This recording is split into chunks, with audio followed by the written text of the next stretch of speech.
तुम्हारे चैनल पर मैं संदीप लेकर आ चुका हूँ मिस्सो गो टू सुमरे स्कूल का एपिसोड 7 सीजन 1 का लास्ट एपिसोड होने वाला है। तो प्रीवियस स्टोरी को नहीं देखा तो जाकर देखिए, लिंक डिस्क्रिप्शन में है। तो स्टोरी को स्टार्ट करते हैं बिना किसी देरी के।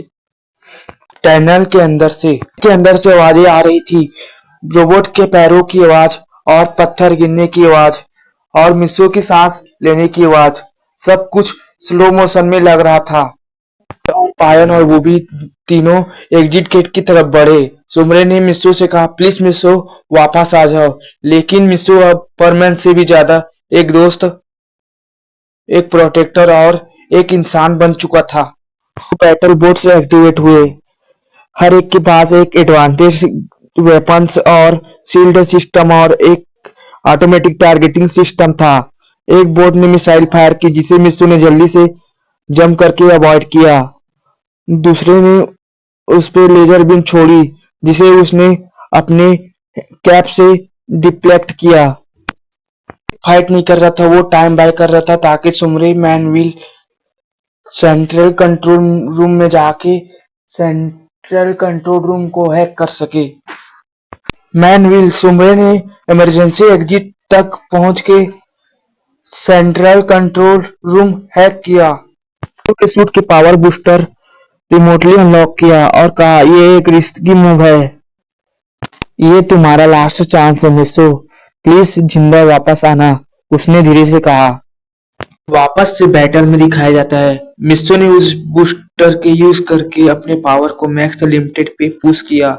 एक इमोशनल फ्लैशबैक दिखाई देता है जिसमें उसका बचपन दिखाया जाता है, जब उसे सब लोग वीक समझते थे, सब लोग उसे इग्नोर किया करते थे।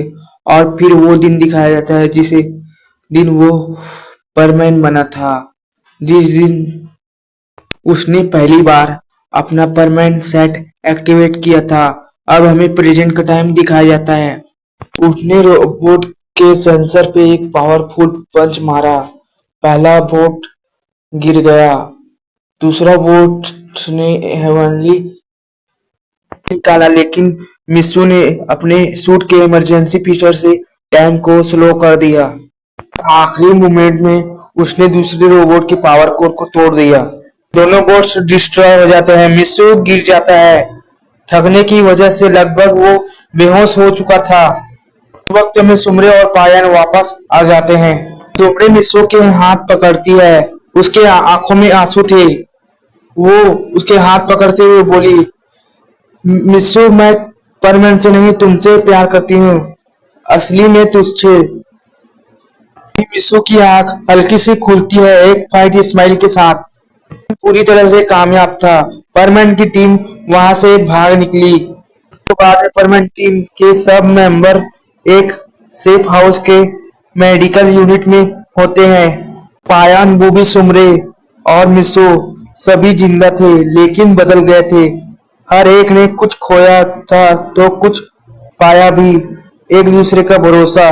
फाइनल सीन में हमें सुमरे और मिस्सो को ट्रेस पे बैठे हुए दिखाया जाता है, सितारे के नीचे। सुमरे धीरे से बोली, अब क्या?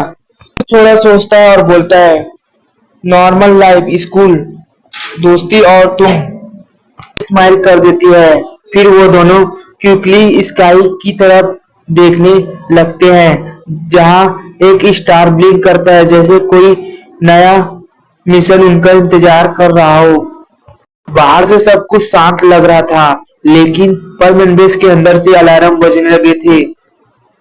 पायन, बूबी और सुमरे अभी भी रिकवरी रूम में थे। कंट्रोल रूम में था, मॉनिटर चेक करते हुए। तभी एक स्क्रीन ब्लिंक हुई और एक ब्लैक स्टिक के बीच से आवाज आई, तो तुम सब रिकवर हो गए हो? क्योंकि अब मैं आ रहा हूँ। मिस्सो ने मॉनिटर की तरफ देखा, उसकी आंख तीखी हो गई। उसने जोर से कहा, डार्कोन। मूवमेंट में बेस के ऊपर से हाई फ्रीक्वेंसी एनर्जी ब्लास्ट आई। पूरे बेसमेंट की पावर कट हो गया।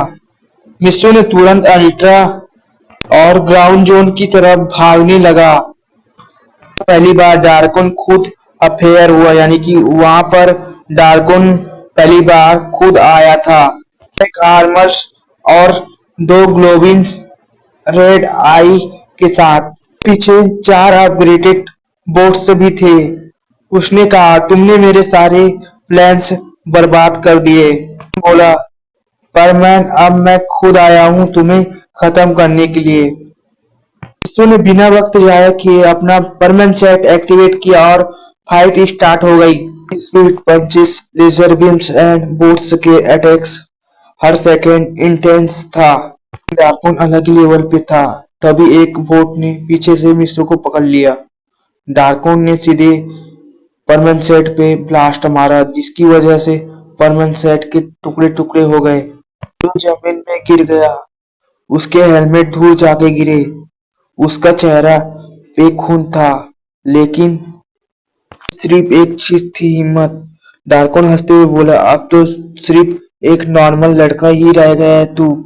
लेकिन उसी वक्त उसने आंख बंद की। पूरा बेसमेंट एक रोशनी से चमक उठा, जैसे कोई रोशनी निकल रही हो। जैसे मोमेंट में उसे सुमरे के चेहरा दिखा, भाईयों का मुस्कुराता हुआ चेहरा, बूबी का हौसला, फिर उसकी पापा की आवाज सुनाई दी, बेटा जब कुछ न बचे तो अपने अंदर की ताकत पर भरोसा करना।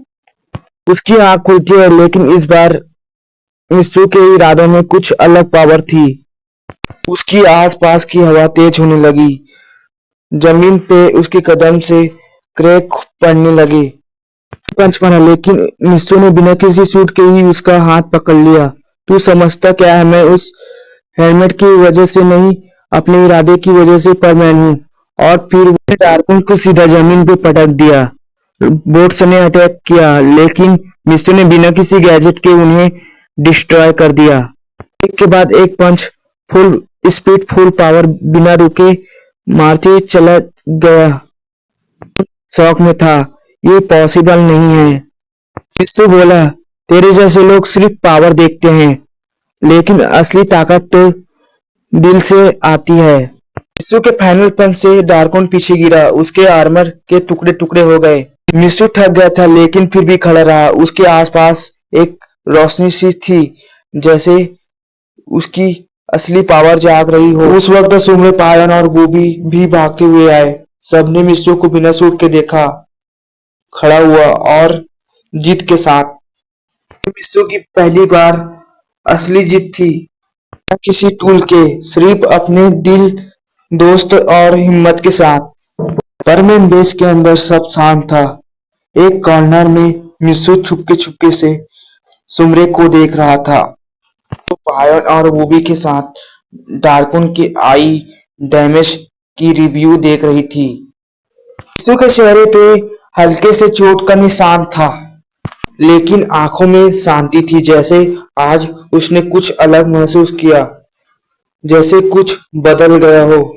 एक चमकदार नीली रोशनी बेस के बीच में चमकी।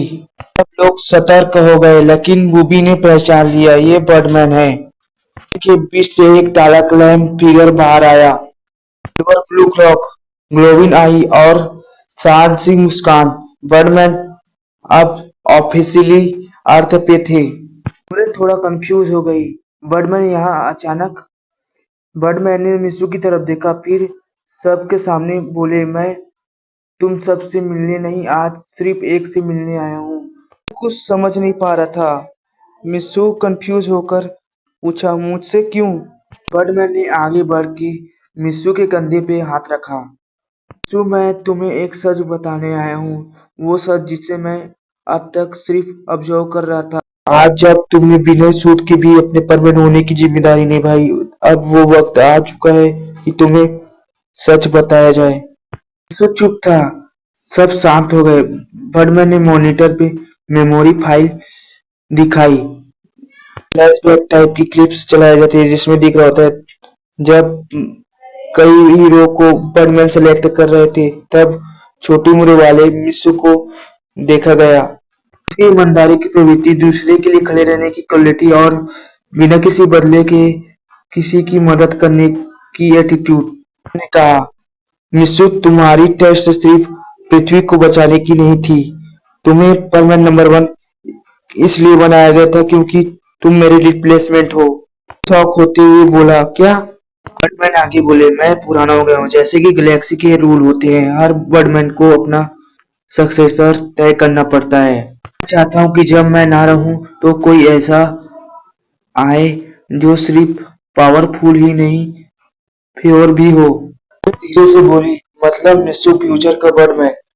बर्डमैन बोले, हाँ, और डार्कन के खिलाफ आज का लड़ाई बिना किसी टेक्नोलॉजी के आखिरी सबूत थी कि तुम तैयार हो। अब भी शौक में था। मिस्सू बोला, मुझसे हर बार गलती होती है, मैं एक नॉर्मल स्टूडेंट था। बर्डमैन स्माइल करते हैं और बोलते हैं, लेकिन तुमने कभी हार नहीं मानी, वही तो असली लीडर की पहचान है। उसने एक चमकते हुए स्पेयर को मिस्सू के हाथ में पकड़ा दिया और कहा, ये तुम्हारे अंदर की पावर को समझने और फ्यूचर के मिशन के लिए ट्रेन होने की टूल है। तुम इसे संभाल के रखना। मिस्सू उस चमकते हुए स्पेयर को देखता है, उसके आंखों में रिस्पॉन्सिबिलिटी है। फिर बर्डमैन कहते हैं, मैं जा रहा हूँ, मुझे कोई चिंता नहीं है क्योंकि अब मेरा सक्सेसर जाग चुका है।